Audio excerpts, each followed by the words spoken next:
안녕하세요. 월가의 창 여러분, 도지은입니다. 오늘도 저희 이지환 대표님과 김호균 부장님과 함께 뉴욕 증시 이야기 바로 나눠보도록 하겠습니다. 두 분 모십니다. 어서 오세요. 안녕하세요. 저희가 2주 만에 또 돌아왔는데 마음이 늘 급합니다. 바로 좀 본론으로 들어가 보자면 지지난주죠. 그러니까 녹화일 기준으로 2주 전에 저희가 해드렸던 이야기가 경기 침체 없다. 그래서 경기 침체일 때 사야 될, 그 격정일 때 사야 할 것은? 이라고까지 이야기를 해주시면서 전략까지 말씀을 드렸는데, 네, 경기 침체 걱정 진짜 하지 않아도 됐다. 네, 그날 이제 대표님과 얘기한 게 이제 시장은 V자 반등 될 거다. 맞아요. 태권 V. 네, V자 반등 될 거다 했고 시장이 정말 8거래 연속 상승을 했고요. 깜짝 놀랐습니다. 그리고 그 당시에 어떤 전략이 뭐냐면 지금 뭐 딴 거 필요 없다. 가장 많이 빠진 그러니까 가장 많이 빠진 우량주를 사야 된다. 그것은 뭐냐?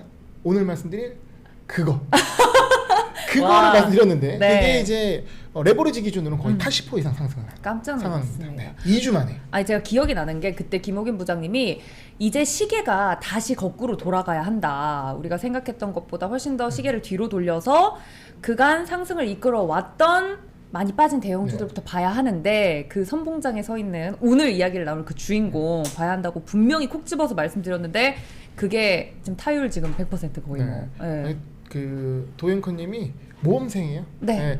절대 흘려드리지 않는다. 아, 그럼요. 훌륭합니다. 저희가 시간이 짧고 아직은 더욱살이기 때문에 아주 짧은 시간에 압축적으로 말씀을 드려야 되는데 네. 가장 핵심적인 부분은 지난주에 저희가 다 말씀드린 것 같고 네. 경기 침체 없다 참여 법칙이 한창 그 난리였을 유행을 할 때 저희가 네. 기준점이 잘못됐다는 부분과 우리 김 부장님이 엔비디아 쪽에 관심을 가져야 된다는 게 지금은 가장 접근을 한 것 같은데 오늘은 거기에 이어서 제가 경기에 대한 얘기와 네. 엔비디아에 대한 얘기를 우리 김 부장님이 하실 거죠? 네, 사실 맞습니다. 그러니까 2주 전이죠. 굉장히 시장이 힘들었으나 저희 표정은 밝았어요. 왜냐, 우리는 두려움이 없었으니까. 이 2주 뒤에 사례가 예측하고 있었으니까. 네. 저희 이제 좀 더 여러분들이 네. 좋은 반응 보여주셔서 2주 편성이 아닌 격주 편성이 아닌 주간 편성. 댓글이 한 50개 정도를 달아주시면 더 나아가 이제 데일리 편성까지 노려보면 저희가 전세방에서 탈출할 수 있습니다. 여러분 미장이 대세다. 미장이 대세다. 저희는 꾸준히 외치고 있죠. 이제 국장도 좋죠. 좋은데 이 미장만 한 게 없다라고 늘 강조를 드리면서 저희 월갈창 꾸준히 말씀을 드리고 있는데 여러분들 한마디만 더 드릴게요. 네네. 지금 반등장이잖아요. 반등장인데 그렇죠. 여러분 느끼실 겁니다. 국장 반등이랑 미장 반등이 달라요. 클래스가. 지금 뭐니까 국장 보고 있으면 깝깝합니다. 미장이 저렇게 움직였는데 국장은 왜 이래? 그러니까 아침에 시가 보고 흐름 보면은 깝깝해요. 그렇죠. 여러분 언제까지 깝깝함을 느끼시면서 투자하실 건가? 일어나라 월갈창이요. 외치면서 월가의창이 정답이다. 시대다, 시대의 흐름이다. 이렇게 더부살이 하는데 이렇게 목소리 커도 되나 싶긴 한데 뭐 저희가 다 2주 전에 말씀드렸던 게 맞았던 걸 보면서 자신 있게 오늘 큰 소리 좀 칠 수 있을 것 같아서 편성은 시청자분들이 해주시는 거고 구독자분들이 해주시는 거 아니겠습니까? 저희는 열려 있으니까 여러분들 댓글로 여러 같은 성화 보내주시면 감사하겠습니다. 자, 그러면 다시 한번 이야기를 해보자면 경기 침체 이야기 때문에 월 초에 굉장히 급격하게 빠졌었어요. 그래서 전 세계가 패닉에 빠졌었는데 2주간은 언제 그랬냐는 듯 빠르게 올라와줘서 S&P 500 기준으로는 거의 8거래일 연속으로 상승을 해줬고 9거래일째까지 상승하면 거의 뭐 역사상 굉장히 큰 상승이다, 반등이다라고 할 정도로 이야기가 계속 나오고 있는데 자, 이야기를 해보죠. 이지환 대표님, 저희 경기 침체 걱정하지 말라고 자신 있게 말씀드린 근거가 있었죠? 우리가 이제 지난번에 그 샤메 법칙을 얘기할 때 기준점, 1년 전 기준점이 팬데믹 이후에 리오퍼닝 시기였고 고용이 오버쇼팅 들어왔던 시기이기 때문에 그때와 비교하는 것은 맞지 않다라는 부분을 강조를 드렸고 그래서 경기 침체에 대한 근거가 약하다라고 말씀드렸고 오늘은 우리가 지난번 경기 침체 우려가면 그래도 아직까지 일말의 그 관심을 좀 가지고 계시다면 우리가 지난번 고용 지표와 함께 ISM 제조업 지표가 좀 문제가 됐었죠. 요거를 차트를 하나 잠깐 보시면 우리가 대선이 있었던 해에 ISM 제조업 지표 평균의 변화를 보면 사실 역사적으로 대선이 있던 경기 개선 모멘텀이 가장 좋았습니다. 그러니까 ISM 제조업 지표가 원래 직전에 나쁘게 나왔다가 그 대선이 있던 데에 본격적으로 들어가게 되면 아이템 제조 지표가 가장 극적으로 반전을 줬어요. 그러니까 올해도 아마 이런 부분을 본다면 오히려 지난번에 나쁘게 나왔던 게 대선을 앞두고 더 극적으로 턴어라운드하는 모습이 나올 가능성도 상당히 있다라는 부분을 봐야 되고 전문용어로 기저효과. 그렇죠. 기저효과 기대해 볼 수 있다. 네. 이게 왜 대선에만 이러는가라고 보면 네. 사실 음모론도 있죠. 항상 대선의 기준이 직전 기준점이 항상 안 좋았고 이후에 이제 개선폭이 높았기 때문에 이제 이런 부분을 보면 너무 경기 침체에 대해서 우려할 필요는 없다라는 부분과 함께 아마 이제 이 경기 침체 우려감을 떨쳐내고 나면 궁금하지 그럼 어디가 갈 수 있냐라는 섹터별 주도 네. 섹터가 궁금하실 건데 다음 쿼터를 잠깐 보시면 네. 사실 우리가 알고 있는 섹터에서 지난번 우리 김호균 부장이 얘기했던 부분과 거의 그 일치합니다. 그래서 지금 역시. 보시면 2분기 실적 시즌 이후에 주도 섹터 흐름이 어떻게 될까라는 실적 기반으로 우리가 보면 12개월 선행 EPS 변화율이거든요. 이걸 보면 역시 반도체와 IT 하드웨어가 상당히 선두 쪽에 들어와 있습니다. 조금 그쪽이네. 인상적인 게 저기 보시면 은행 뒤쪽에 보면 제약바이오가 이제 올라와 있죠. 네. 그래서 반도체와 제약바이오는 실적 기반으로 가면서 특히 제약바이오 같은 경우는 금리나 수혜도 들어오잖아요. 그러니까 저런 쪽에 우리가 주목을 해볼 필요가 있고 이후에 이제 경기 소비 유통이나 보험, 뭐 미디어 엔터 등 우리가 일반적으로 알고 있던 그러니까 전통적으로 강했던 종목들이 여전히 강하다. 그러니까 주도 섹터가 금융 그 시기를 본다면 금리가 인하로 가는 시기의 절반 이상 넘어가기 전까지는 주도 섹터 변화가 그렇게 크게 없었다라는 과거 사례를 본다면 여전히 우리가 지난번에 말씀드렸던 것처럼 반도체나 제약바이오 이런 관점에서 여전히 볼 필요가 있다. 그래서 우리가 뭔가 새로운 걸 찾기를 바라지만 실제 시장의 반응은 실제 기반으로 가기 때문에 역시 저기에 다시 주목을 할 수밖에 없다라는 관점으로 이해를 하시면 될 것 같습니다. 네. 네. 여기서 좀 한 가지 덧붙이자면 사실 시장이 하반기에 좋다는 저는 새로운 근거가 그러니까 아까 말씀하셨지만 대선 효과를 다시 기대할 수 있거든요. 그러니까 어떻게 보면은 그 트럼프 완사이드로 가서 네. 어떻게 보면 이게 근데 그 이후 조정이 나오면서 대선 효과가 확 죽었잖아요. 근데 해리스가 올라오면 뭐냐? 제니 옐런이 마지막 1달러라도 쓰겠다라는 그림 나오거든요. 네. 그러니까 어떻게 보면은 이 대선 앞두고 이제 옐런은 그거죠. 민주당의 당선이 중요한 게 아니야. 그렇죠. 트럼프의 탈락이 중요한 거야. 그거를 위해서 나는 영원이라도 팔겠다라는 상황이니까 그러면 거기에 쓰는 어떤 재정 지출 이런 것들이 굉장히 증시를 부양시킬 것이고 자 그러면 11월에 대선인데 초에 대선인데 네. 그럼 그 뒤로는 또 빠지냐? 돈을 썼는데 그렇죠. 이게 효과가 그 나타나겠죠. 반성이 있는 것이고요. 그리고 여러분 그리고 12월에 뭐가 옵니까? 산타가 옵니다. 산타레리가 예정돼 있기 때문에 우리 또 하반기 나쁘지 않을 것이다 네. 생각합니다. 근데 11월이 대선이고 그 전에 9월 FOMC가 있지 않습니까? FOMC 9월에는 금리 인하가 거의 기정사실화된 분위기고 뭐 베이비 컷을 할 것이냐 B컷을 할 것이냐 그런 이야기가 지금 시장에선 돌고 있는데 그때 금리 인하가 시작되기 되면 그 뒤로는 이제 금리 인하 시기로 들어가는 거 아닌가요?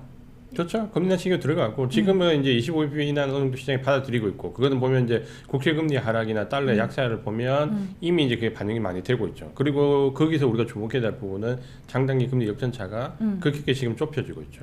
아마 조만간에 아마 뉴스에 장단기 금리 역전차가 해소되는 골든 크로스가 아마 대대적으로 제 생각에 보도가 될 것 같고 이게 경기 침체에서 벗어나는 징후라는 뉴스가 많이 보도가 될 건데 그때 주식 사시면 늦어요. 그러니까 저희 방송을 보시고 지금 주목하셔야지. 네. 그때 이미 이제 언론 노출되면 늦다라는 관점을 보시면 지금 이제 오늘 우리 김호균 부장님이 해주시는 종목 얘기에 조금 귀를 기울이실 필요가 있으실 것 같죠. 네. 아 역시 미래에서 온 두 분. 네. 굉장히 부담감을 느낍니다. 네. 그래서 얼굴은 웃고 네. 있으나 속은 웃지 못하는. 지금 다리 떨고 계시는 거 아니죠, 아니, 부장님? 네. 그래서 저희가 지지난주에 이렇게 IT, 그러니까 빅테크 기업들, 실적 잘 나오는 기업들 위주로 다시 봐야 된다라고 말씀드렸는데 그때 콕 집어서 말씀드렸던 대장주가 이제 엔비디아 네. 이야기를 드렸는데 굉장히 이 빠른 2주간의 반등세 안에서 엔비디아도 많이 올라왔습니다. 네. 그럼 이제 승재 본격적으로 얘기를 보겠습니다. 그러니까 등등. 어떻게 보면은 전체 시장에서 가장 궁금해하는 거는 바로 이 기업의 실적 발표 맞습니다. 이벤트입니다. 그러니까 이번 주에 사실 이벤트가 별로 없어요. 그러니까 맞아요. 잭슨홀이 20일, 24일에도 진행되는 거고 주 후반부에 있는 상황이고 사실 잭슨홀 뭐 그냥 좋은 얘기 할 것 같아요. 아, 그렇죠. 네, 좋은 얘기 할 것 지난번에는 같고. 파월 의장이 입만 열면 주식시장 올라갔죠. 맞아요. 그러니까 이제 호재인데, 근데 흔히 말하는 분기점은 이제 그 8월 28일 엔비디아 실발표인데, 맞습니다. 지금 제 차트를 보게 되면 이게 왼쪽에 지금 이제 나스닥 차트인데요. 그러니까 지금 방송일 기준으로 8거래 정도 상승하고 이제 전일 살짝 살짝 약보합, 눌러줬어요. 예, 네. 약보합인데, 근데 지금 이게 2주 만에 기존의 하락고 2차, 3차 조정 구간을 다 올렸단 말이죠. 네. 자, 그러면 이제 한 템포 남았, 한 한 마디 한 마디 남았는데 요거 올라가면요 신고가예요. 그러니까 반등은 끝났고 이제 랠리를 하냐 마냐 상황이거든요. 네. 자 그러면 여기에서는 그러니까 이게 3차 하락과 2차 하락을 반등하는 힘은 사실 뭔가 기술적 반등 네. 플러스 경기 침체 우려 해소 요거로 충분히 올라왔다면 이 세 번째 상승 반등의 힘은 모멘텀이 필요한 건데 그렇죠. 드릉드릉 필요하죠. 네. 그 모멘텀이 뭐냐 바로 이 기업의 실적 발표다. 네. 예. 그래서 굉장히 중요합니다. 그래서 근데 이제 엔비디아 실적 발표 저는 이제 결론부터 말씀드리면 네. 기대해도 좋다요. 기대해도 좋다. 지금 시장에서 많이 불안하다라고 하는데 전 기대해도 좋다는 게 이거는 근거가 있습니다. 자 뭐냐 실적은요 여러분 이 해당되는 기업의 수요가 결정하거든요. 그 그렇죠. 수요가 어떠냐 봤을 때 이미 정답이 나와 있어요. 데이터가 있단 말이죠. 뭐냐 2분기에 빅테크 실적에 있어서 빅테크들이 얘기했습니다. 우리 캐펙스 투자 늘릴 거다. 네. 빅테크 캐펙스 어디다 투자합니까? 데이터 센터 투자하는 거죠. 네, 하이퍼스케일러가 네. 투자하는 거는 H백 사는 거예요. 네. H백 더 사겠다고 다 얘기를 했어요 이미. 그리고 더 살 거고 앞으로 더 많이 샀고 필요해. 네. 더 살 거다. 그거는 바로 엔비디아 실적이 꺾이지 않는다는 이미 확정된 증명인 거고요.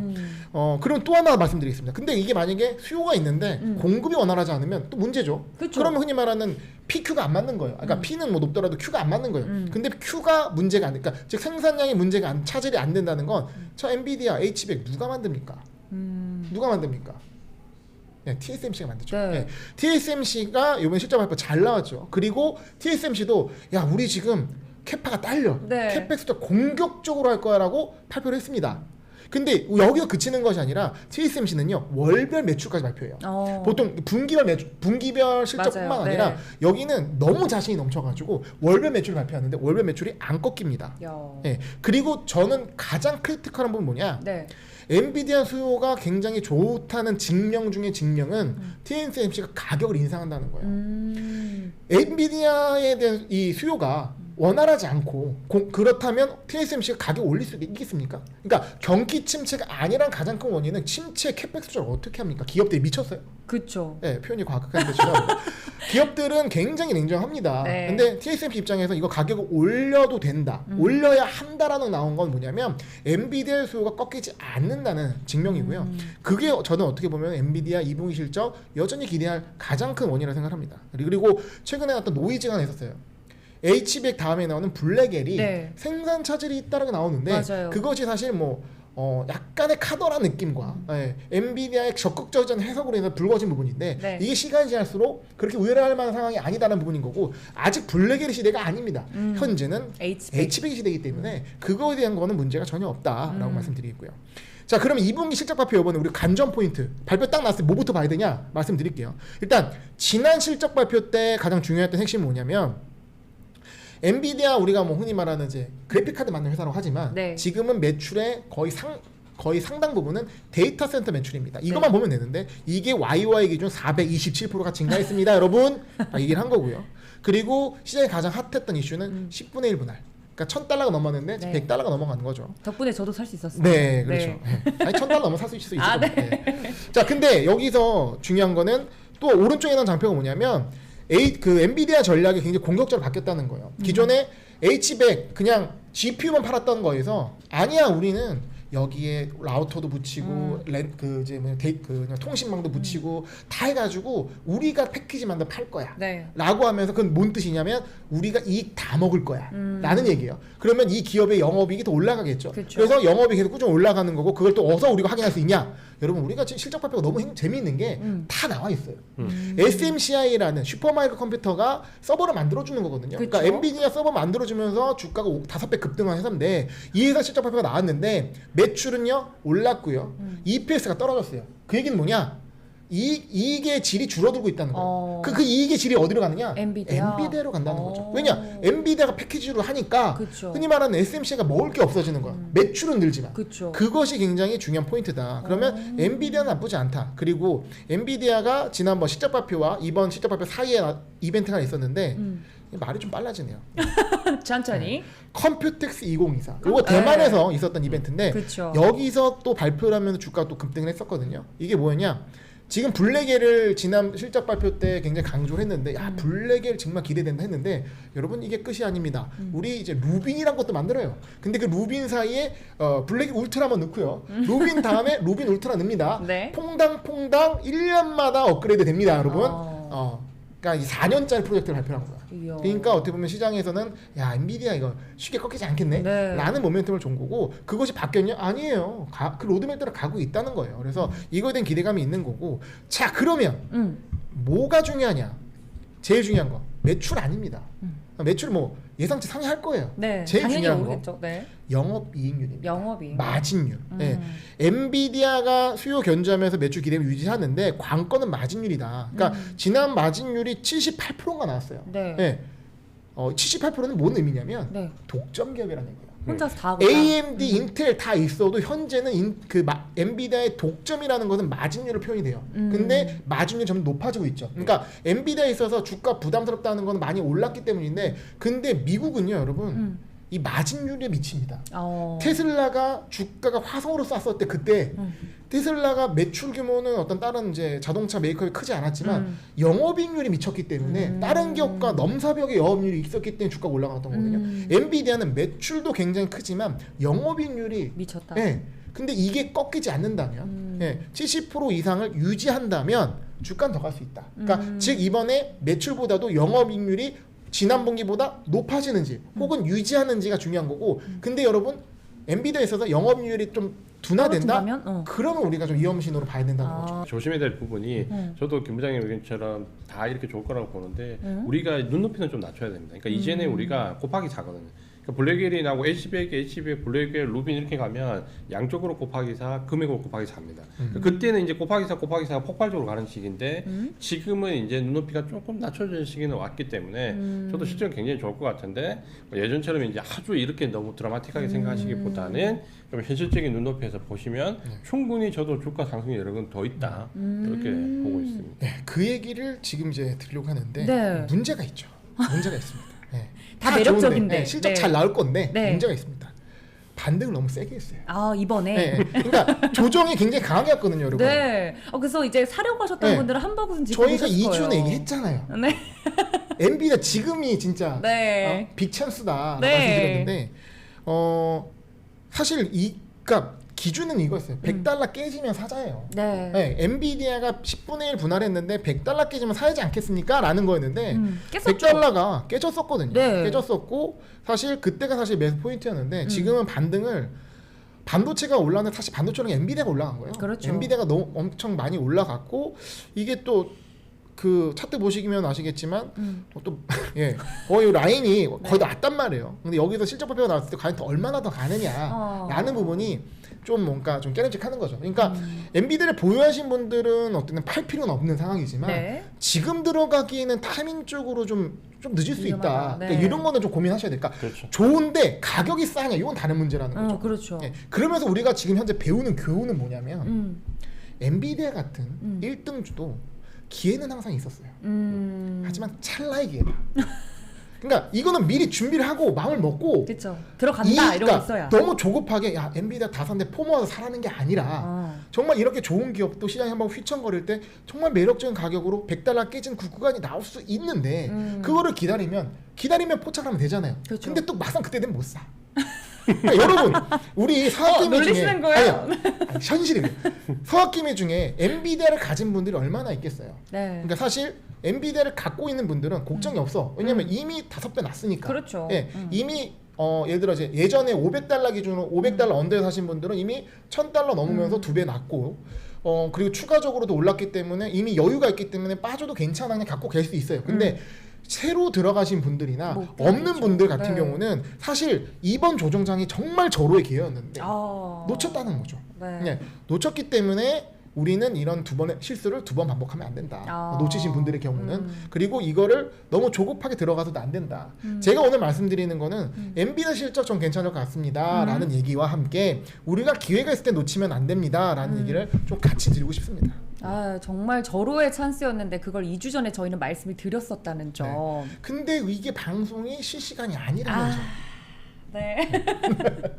그 마음이 아픈데 네. 저희는 말씀을 드렸었어서 네. 또 더 누가 안타깝- 알아줍니까? 누가? 아, 네. 안타까움이 2배가 되는 네. 거죠. 네. V자 반등 정말 나온 만큼 엔비디아 눈여겨보자고 했는데 정말 이번에 실적 발표를 하면 랠리에 또 재료가 돼서 또 한 번 시장이 상승할 수 있을 것 같다는 이야기를 해주셨는데 그럼 엔비디아는 그럼 보낸다고 치자고요. 그럼 그 다음에 저희는 어떤 전략을 펼쳐야 되나요? 아까 이제 우리가 섹터 보셨잖아요. 네. 결국은 이제 모멘텀은 세 가지입니다. AI 모멘텀에서 실적 기반으로 가는 반도체를 중심으로 하는 실적 기반 종목들. 그다음에 이제 금리나 가셔야 됐잖아요. 금리나 수혜 종목들. 우리나라로 치면 뭐 미국도 마찬가지지만 제약 바이오 여기에 이제 자동차도 들어가고 미국은 은행주도 들어갑니다. 금리나 수혜 쪽에. 그리고 나머지는 이제 경기가 침체라고 했는데 아니라고 했잖아요. 그럼 이제 요거로 경기 확장 쪽으로 갈 거거든요. 경기 확장 모멘텀. 그래서 모멘텀은 AI 모멘텀을 받는 실적 종목이랑 금리나 모멘텀이랑 경기 확장 모멘텀 이 세 가지를 수순상으로 계속 분할로 진입을 하게 되면 주도주가 보인다. 오늘은 이렇게 말씀을 드리겠습니다. 네. 그러니까 엔비디아 실적 발표는 엔비디아 자체만 갖고 얘기하는 게 아니라 그렇죠. 이건 거의 경제 지표예요. 맞아요. 그러니까 엔비디아 실적이 잘 나온다는 예비는 뭐냐면 장이 좋을 것이다라는 거가 일맥상통합니다. 그렇죠. 그리고 엔비디아 연관된 전체적인 어떤 테크 특히 쪽이 삼성전자 예, 하이닉스 잘 보셔야 돼요. 그렇죠, 올라갈 그렇죠. 수 있는 거죠. 예. 그런데 이제 다음에 뭐 할 거냐? 네. 다음에 말씀드리도록 하겠습니다. 아, 네. 네. 정말 밀당의 다음에. 기재, 네. 밀당의 기재들과 함께 하고 있는데요. 저희가 근데 정리를 싹 해드렸으니까 월가의 창을 다음에도 많이들 기대해 주시지 않을까 싶습니다. 자, 그러면 저희는 다음 방송 같은 경우 엔비디아 실적 이후에 만나 뵙겠네요. 그때 시장이 또 어떻게 변해 있을지 실시간으로 말씀드리고 싶은 마음이 굴뚝 같은데 저희 주 1회 방송 편성을 위하여 여기까지 하도록 하겠습니다. 그럼 저희는 다음 방송에서 엔비디아 실적과 함께 시장 이야기 다시 나누러 돌아오도록 하겠습니다. 여러분들 다음에 만나요. 안녕. 주일의 방송 원추.